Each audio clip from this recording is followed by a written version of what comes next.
नमस्कार साथियों, मैं कुंदन कुमार स्वागत करता हूं डीसीए यानी डेली करंट अफेयर्स एनालिसिस में। दोस्तों, जैसा कि आप मेरा सेशन देखते हैं, हर एक दिन सुबह के 6 बजे आपके सामने मैं हाजिर होता हूं भविष्य निर्माण शिक्षण संस्थान के प्लेटफॉर्म के माध्यम से दिन भर की यानी उस दिन के दिन भर की खबरों का निचोड़ लेकर, जो आपके आगामी किसी भी परीक्षा के दृष्टिकोण से बेहद ही महत्वपूर्ण होने वाली है। अब इस सेशन में एक नया टॉपिक, नया अध्याय जोड़ा गया है, यानी जो पिछले क्लास होता है उसको उस क्लास के अंत में उसका रिवीजन कराया जाता है फटाफट अंदाज में, और बहुत सारे फैक्ट भी बताए जाते हैं, और वीडियो के लास्ट में आपसे क्वेश्चन पूछा जाता है। तो आप लोग इस सेशन को देखिए, लाइक कीजिए, शेयर कीजिए, और जो क्वेश्चन पूछा जाता है उसका उत्तर कमेंट सेक्शन में जरूर दीजिए। तो चलिए शुरू करते हैं आज के इस सेशन का एक मोटिवेशनल कोटेशन के साथ, जो आपके अंदर एक नई ऊर्जा, नई जोश और नई उमंग भरने का काम करती है। डर से बड़ा कोई वायरस नहीं होता है दोस्तों, डर से बड़ा वास्तव में दुनिया में कोई वायरस नहीं होता है। अगर आपके दिल से डर खत्म हो गया तो समझिए कि आप राजा हैं। और हिम्मत से बड़ी कोई वैक्सीन नहीं होती है। हिम्मत आदमी को तब तक नहीं हारना चाहिए जब तक आपके शरीर में प्राण है। प्राण निकल गया तो हिम्मत भी निकल गया। अगर हिम्मत नहीं हारते हैं तो निश्चित है आप किसी न किसी मंजिल पर, किसी न किसी मुकाम पर पहुंच सकते हैं। चलिए शुरू करते हैं। पिछले क्लास का पूछा गया प्रश्न है दोस्तों कि विश्व का सबसे पुराना सूर्य और चंद्र कैलेंडर किस देश ने खोजा है। तो दोस्तों, विश्व का सबसे पुराना सूर्य और चंद्र कैलेंडर तुर्की देश ने खोजा है। तो इस क्वेश्चन का उत्तर हो जाएगा ऑप्शन नंबर 1। बहुत सारे बच्चों ने इसका उत्तर कमेंट सेक्शन में दिया है। अब आइए अगले क्वेश्चन पर। अगला क्वेश्चन आपका है कि हाल ही में बीपीसीएल ने कहाँ ड्रोन आधारित परियोजना शुरू की है। तो दोस्तों, बीपीसीएल यह बिहार में ड्रोन आधारित परियोजना शुरू की है। क्या है यह ड्रोन आधारित परियोजना? तो बिहार के उन मैदानी इलाकों में, उन जंगली इलाकों में ड्रोन के माध्यम से बीज गिराए जाएंगे, यानी पौधे के बीज गिराए जाएंगे, जहाँ पे पहुँचना आम मानस के लिए क्या हो गया है, दुर्लभ हो गया है। पहाड़ियों पर दोस्तों वहाँ पे एक ड्रोन के माध्यम से बीज गिराए जाएंगे, और वही बीज बड़ा होकर क्या बनेगा, पेड़ का रूप धारण करेगा, जिससे पर्यावरण के विकास में क्या होगा, योगदान दिया जाएगा। तो इस क्वेश्चन का उत्तर हो जाएगा बिहार हो जाएगा। बिहार में दोस्तों अभी ड्रोन आधारित परियोजना शुरू की गई है, यानी ड्रोन के माध्यम से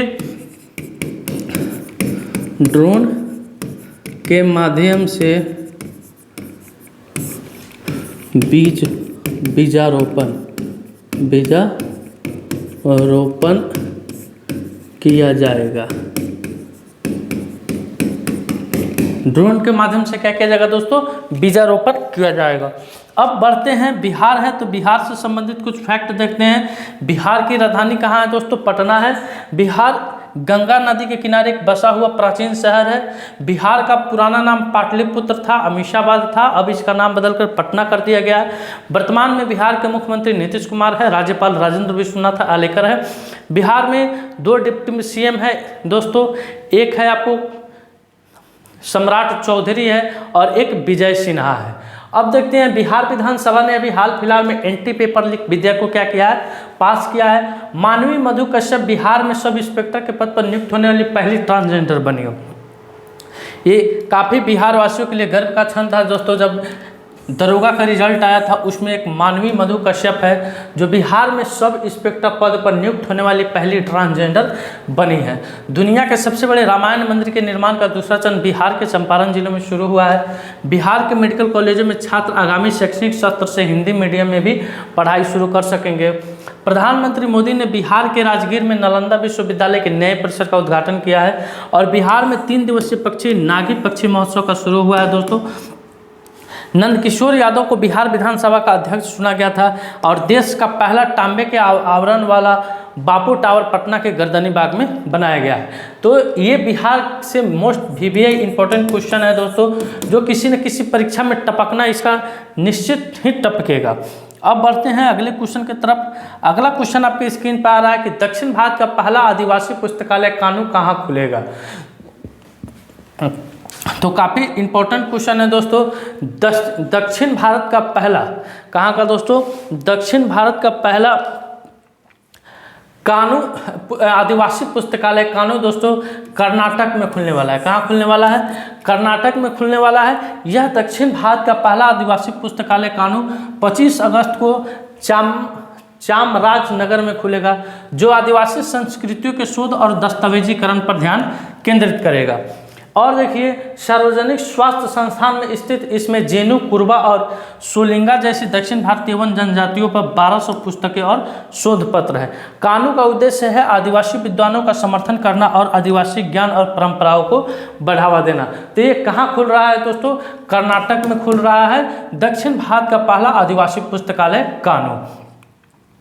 अब आइए अगले क्वेश्चन पर। अगला क्वेश्चन है कि भारत किस देश के साथ मिलकर वरुणा नदी के लिए स्मार्ट लैब पर सहयोग करेगा? यहाँ लैब होगा दोस्तों, स्मार्ट लैब पर सहयोग करेगा। तो दोस्तों भारत अभी डेनमार्क के साथ एक समझौता किया है, जो कि वरुणा नदी है उस पर मिल के दोस्तों 2 से 3 वर्षों के भीतर में इस नदी को क्या करने का लक्ष्य रखा गया है? पुनर्जीवित करने का लक्ष्य रखा गया है। भारत और डेनमार्क ने वाराणसी में स्वच्छ नदियों पर स्मार्ट प्रयोगशाला स्थापित करने के लिए साझेदारी की है, जिसका उद्देश्य क्या रहेगा दोस्तों? इसका उद्देश्य यह रहने वाला है कि 2 से 3 वर्षों के भीतर वरुणा नदी को क्या किया जाएगा? पुनर्जीवित करना है। यह पहल भारत सरकार, ITBHU और डेनमार्क के बीच में एक त्रिपक्षीय सहयोग है, जिसमें 21.8 करोड़ रुपये का वित्त घोषणा किया गया है। इस परियोजना का उद्देश्य है हाइब्रिड लैब मॉडल के माध्यम से स्थानीय नदी प्रबंधन को विकसित करना। तो इस क्वेश्चन का उत्तर क्या हो जाएगा? ऑप्शन नंबर 1 हो जाएगा, डेनमार्क हो जाएगा। अब बढ़ते हैं अगले कड़ी पर। अगले अध्याय में हाल ही में सकल पर्यावरण उत्पादन सूचकांक शुरू करने वाला पहला राज्य कौन सा बना है? तो दोस्तों अभी हाल फिलहाल में सकल पर्यावरण उत्पादन सूचकांक करने वाला भारत का पहला राज्य आपको उत्तराखंड बना है। कौन बना है दोस्तों? उत्तराखंड बना है। अब उत्तराखंड की बात हो रही है तो चलिए उत्तराखंड आपको ले चलते हैं। उत्तराखंड के मुख्यमंत्री कौन है दोस्तों? पुष्कर सिंह धामी है। अब देखिए उत्तराखंड सरकार ने सकल पर्यावरण उत्पाद सूचकांक का शुभारंभ किया है। साथ ही साथ दोस्तों संरक्षण को बढ़ावा देने के लिए पहली पक्षी गैलरी उत्तराखंड में खोली गई है। जोशी मठ का नाम बदलकर ज्योति मठ रखा गया है। उत्तराखंड के मुख्यमंत्री ने हिमालयन बास्केट लॉन्च किया है अभी दोस्तों। समान नागरिक संहिता लागू करने वाला पहला राज्य उत्तराखंड बना है। उत्तराखंड के मुख्यमंत्री ने नशे के खिलाफ धामी अभियान शुरू किया है। उत्तराखंड सरकार ने बाहरी लोगों द्वारा कृषि भूमि खरीदने पर प्रतिबंध लगाया गया है। और संयुक्त सैन्य अभ्यास सूर्य किरण का 17वां संस्करण पिथौरागढ़ उत्तराखंड में आयोजित किया गया है। तो ये दोस्तों उत्तराखंड से भी एक क्वेश्चन थे, जो कि सेंट्रल के किसी भी एग्जाम में, केंद्र स्तरीय किसी भी एग्जाम में इस प्रश्न को पूछे जाने की संभावना क्या रहती है? अधिक रहती है। साथ ही साथ स्टेट लेवल के यानी उत्तराखंड स्टेट लेवल के एग्जाम में ये सब प्रश्नों की पूछे जाने की संभावना अधिक रहती है। अब बढ़ते हैं अगले क्वेश्चन की तरफ। अगला क्वेश्चन आपके सामने आ रहा है कि हाल ही में ITB का महानिदेशक किसे नियुक्त किया गया है? तो दोस्तों ITB इसकी स्थापना 1962 ईस्वी में होती है। इसकी स्थापना 1962 ईस्वी में होती है। भारत तिब्बत सीमा पुलिस फोर्स के नाम से इसे जाना जाता है दोस्तों। यह भारत और चीन के युद्ध के बाद इसकी स्थापना की गई थी। इसका मुख्यालय नई दिल्ली में है और साथ ही साथ यह गृह मंत्रालय यानी होम मिनिस्टर के अधीन आता है। अभी हाल फिलहाल में इसके अध्यक्ष संजीव रैना को चुना गया है। किसे चुना गया दोस्तों? संजीव रैना को चुना गया है। अब चुनाने का श्रृंखला को आगे बढ़ाते हुए अगले अध्याय पर चलते हैं। हाल ही में किस देश में विश्व का दूसरा सबसे बड़ा हीरा मिला है? तो दोस्तों एक बार पुनः बोत्सवाना में, कहाँ दोस्तों? इसके पहले भी बोत्सवाना में मिला था और एक बार पुनः बोत्सवाना में विश्व का दूसरा सबसे बड़ा हीरा मिला है, जो दोस्तों कितने कैरेट का है? 2492 कैरेट का है। कितने कैरेट का है? 2492 कैरेट का है। इससे पहले 2019 में 1758 कैरेट का मिला था। 2019 में 1758 कैरेट का क्या मिला था? हीरा मिला था दोस्तों। अब आइए अगले प्रश्न पर चलते हैं। अगला प्रश्न कह रहा है आपके सामने कि हाल ही में दास व्यापार और उसके उन्मूलन की याद के लिए अंतर्राष्ट्रीय दिवस कब मनाया गया? तो दोस्तों यह दिवस हर साल हम लोग 23 अगस्त को दास व्यापार की त्रासदी को याद करने के लिए मनाया जाता है। यानी किस तरह से पहले दास व्यापार होता था, यानी लोगों का व्यापार होता था, जो कि एक ट्रांसलांटिक दास व्यापार की त्रासदी से संबंधित है। यह दास व्यापार के ऐतिहासिक कारणों और परिणामों के बारे में सोचने का अवसर प्रदान करता है। इस क्वेश्चन का उत्तर हो जाएगा ऑप्शन नंबर 1, यानी 23 अगस्त को हम लोग दास व्यापार और उनके उन्मूलन की याद के लिए एक अंतर्राष्ट्रीय दिवस मनाते हैं। अब बढ़ते हैं अगले क्वेश्चन पर। हाल ही में किस राज्य के मुख्यमंत्री ने सुभद्रा योजना शुरू की है? तो दोस्तों उड़ीसा के मुख्यमंत्री के द्वारा, किनके द्वारा? उड़ीसा के मुख्यमंत्री के द्वारा अभी उड़ीसा राज्य में सुभद्रा योजना शुरू की गई है। क्या है सुभद्रा योजना, जरा इस पर प्रकाश डालते हैं। उड़ीसा के मुख्यमंत्री मोहन मांझी के द्वारा ने सुभद्रा योजना का अनावरण किया है, जो भाजपा सरकार की एक महत्वपूर्ण पहल है। इस योजना के तहत अगले 5 वर्षों में 21 से 60 वर्ष की आयु की 1 करोड़ महिलाओं को 50,000 रुपये दिए जाने का वादा किया गया है, जिसका कुल बजट कितना होगा, 55,825 करोड़ रुपए होने वाला है। तो ये बीजेपी सरकार की एक महत्वपूर्ण पहल है। उड़ीसा में 21 से 60 वर्ष की आयु के महिलाओं को कितना रुपया दिया जाएगा, 50,000 रुपये देने का वादा किया गया है उड़ीसा के मुख्यमंत्री मोहन मांझी के द्वारा। किनके द्वारा, मोहन मांझी के द्वारा। अब दोस्तों उड़ीसा की बात हो रही है, तो उड़ीसा के अभी वर्तमान में राज्यपाल कौन है, तो रघुवर दास है, रघुवर दास। अब आइए अगले क्वेश्चन की तरफ। अगला क्वेश्चन आपके स्क्रीन पे आ रहा है दोस्तों कि हाल ही में किस राज्य ने प्रारंभिक बाल्यावस्था शिक्षा को बढ़ावा देने के लिए आरंभ कार्यक्रम शुरू किया। तो दोस्तों पंजाब गवर्नमेंट ने, पंजाब के मुख्यमंत्री भगवंत सिंह मान के द्वारा, भगवंत सिंह मान के द्वारा दोस्तों पंजाब राज्य में बाल्यावस्था शिक्षा को बढ़ावा देने के लिए आरंभ कार्यक्रम का क्या किया गया है, शुभारंभ किया गया है। आइए अगले क्वेश्चन पर बढ़ते हैं। अगला क्वेश्चन आपके स्क्रीन पे है, हाल ही में किसने भारत सहित 35 देशों को वीजा मुक्त प्रवेश की अनुमति दी है। तो दोस्तों इस क्वेश्चन के आते आपके मन में सवाल उत्पन्न होता होगा कि आखिर ये देश वीजा मुक्त क्यों करते हैं। तो जाहिर सी बात है कि किसी भी देश में अगर पर्यटक का झुकाव अधिक है तो वह देश क्या करता है, पर्यटक को अपने तरफ और आकर्षित करने के लिए वीज़ा मुफ्त कर देता है। यानी आप उस देश में बिना वीज़ा के क्या कर सकते हैं, जा सकते हैं। तो ऐसा कारनामा श्रीलंका ने किया है, क्योंकि श्रीलंका की अर्थव्यवस्था किस पर टिकी है, पर्यटक पर टिकी है। यानी पर्यटकों का आना बंद हो जाएगा तो श्रीलंका की अर्थव्यवस्था क्या हो जाएगी, लचर हो जाएगी। तो अभी श्रीलंका सरकार ने भारत सहित 35 ऐसे देश हैं जिसको वीज़ा मुफ्त प्रवेश की क्या दी है, अनुमति दी है। तो इस क्वेश्चन का उत्तर हो जाएगा ऑप्शन नंबर 1 श्रीलंका हो जाएगा। अब बढ़िए अगले क्वेश्चन पर। और अगला है श्रीलंका से कुछ फैक्ट आया है यहाँ पे दोस्तों। वार्षिक कतारगामा इसाला उत्सव श्रीलंका में मनाया गया है। सनत जयसूर्या श्रीलंका की क्रिकेट टीम के कोच बने हैं। श्रीलंका में भारतीय आवास परियोजना के अंतर्गत 1300 घरों के निर्माण का औपचारिक शुभारंभ हुआ है। वनडे में दोहरा शतक लगाने वाले पहले श्रीलंकाई क्रिकेटर प्रथम निशांक बने हैं। श्रीलंका और मॉरिशस ने यूपीआई सर्विस को वर्चुअली लॉन्च किया है। भारत श्रीलंका के पर्यटन स्रोत के रूप में शीर्ष पर रहा है। नए भारतीय उच्चायुक्त संतोष झा ने श्रीलंका में पदभार ग्रहण किए हैं और भारतीय सशस्त्र बलों को श्रीलंका में गोल्डन ऑल पुरस्कार से सम्मानित किया गया है। अब आइए अगले क्वेश्चन पर। अगला क्वेश्चन है कि हाल ही में कहाँ वैश्विक मुथामिज मुरुगन सम्मेलन का आयोजन किया गया है। तो दोस्तों तमिलनाडु के डिंडिगुल जिले के पलानी में आयोजित वैश्विक मुथामिज मुरुगन सम्मेलन, जापान से भगवान मुरुगन के 50 से अधिक भक्तों ने इसमें क्या किया, पार्टिसिपेट, भाग लिया। सम्मेलन का उद्देश्य भक्तों को एक साथ लाना और भगवान मुरुगन के दर्शन का लाभ उठाना है।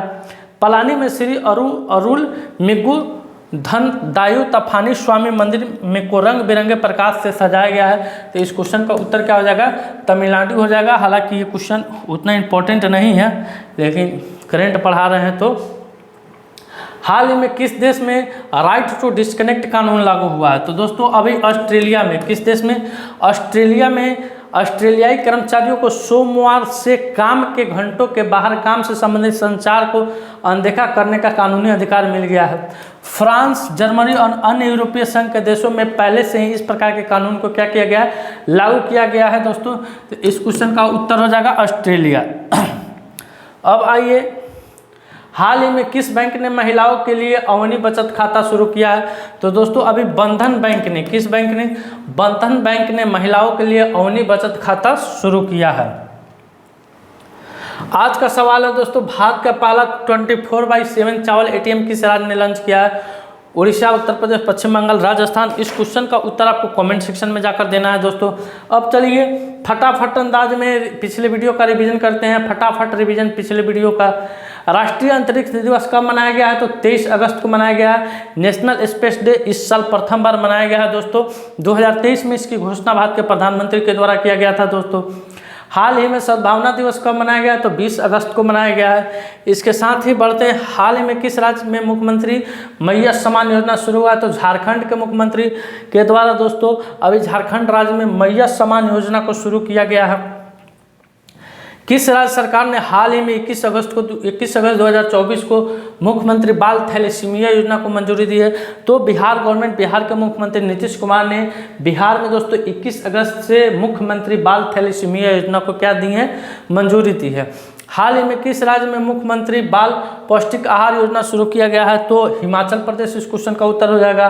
हाल ही में किस मंत्रालय के द्वारा create in India challenge season 1 launch किया गया, तो सूचना एवं प्रसारण मंत्री अश्विनी वैष्णव के द्वारा अभी दोस्तों create in India challenge season 1 launch किया गया है। अब आइए, हाल ही में भारत में सर्वाधिक ईवी चार्जिंग स्टेशनों के साथ कौन शीर्ष पर रहा है, तो दोस्तों भारत में सर्वाधिक ईवी चार्जिंग स्टेशनों के साथ अभी कर्नाटक शीर्ष पर रहा है। हाल ही में किस राज्य में काइट ने स्कूलों के लिए फॉस आधारित ओएस लॉन्च किया, तो केरल इसका आंसर हो जाएगा। केरल राज्य के द्वारा काइट ने अभी फॉस आधारित ओएस लॉन्च किया। हाल ही में मान्याविचिवारी किस राज्य का पहला सौर गाँव बना है, तो मान्याविचिवारी दोस्तों महाराष्ट्र राज्य का पहला सौर गाँव बना है। विश्व का सबसे मजबूत खाद्य और डेयरी ब्रांड कौन बना है, तो अमूल बना है दोस्तों। हाल ही में रक्षा मंत्री राजनाथ सिंह किनके सम्मान में शताब्दी स्मारक सिक्के जारी किए हैं, तो एम करुणानिधि के।